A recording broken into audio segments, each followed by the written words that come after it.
ศิลปะโบราณครับยุคโบราณ200 ปีถึงแมนถูกครับมันมีหลักฐานครับที่ว่าย่านี่เป็นรุ่นที่6รุ่นที่5ลูกเล่ารุ่นที่6มีคนเป็นเหรียญมันเก็บเนาะแล้วก็รุ่นที่8ก็มีเก้าก็มีแล้วรุ่น9ก็มีครับประมาณนี้บ่เริ่มต้นให้ขวางเขียนนี่มีหมู่บ้านไหนมาแน่ๆแม่เพราะว่าท่านผู้ท่อง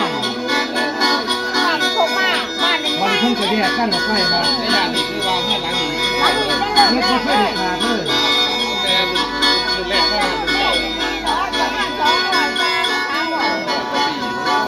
นี่เลยครับไม่ได้ช่วยเลยครับ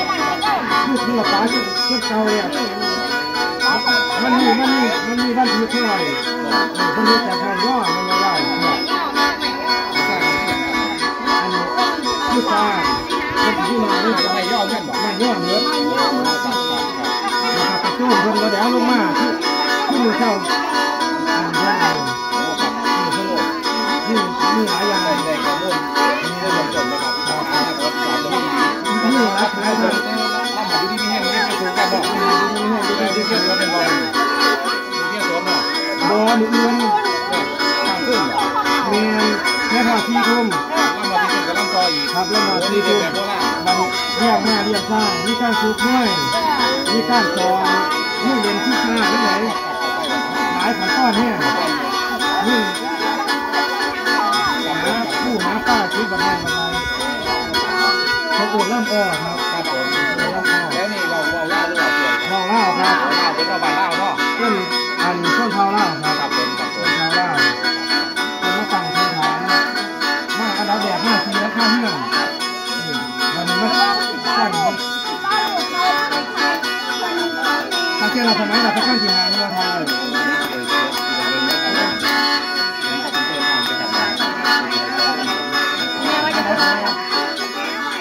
คนหนึ่งรุ่นที่เท่าไหร่รุ่นที่6บอกมันเราประวัติมากครับลูกใหญ่เนาะเลี้ยงเมย์ของเมย์คนเป็นเลี้ยงเขาทำไม่ได้200 ปีแล้วใต้102 ปีแล้วใต้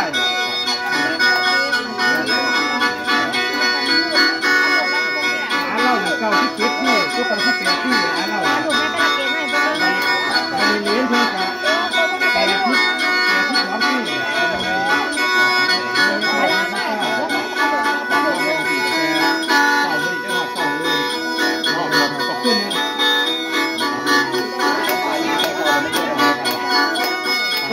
จะขี่กับมันด้วยเลยนะครับเพราะมันแยกไม่ได้เรื่องข้างนี้ออก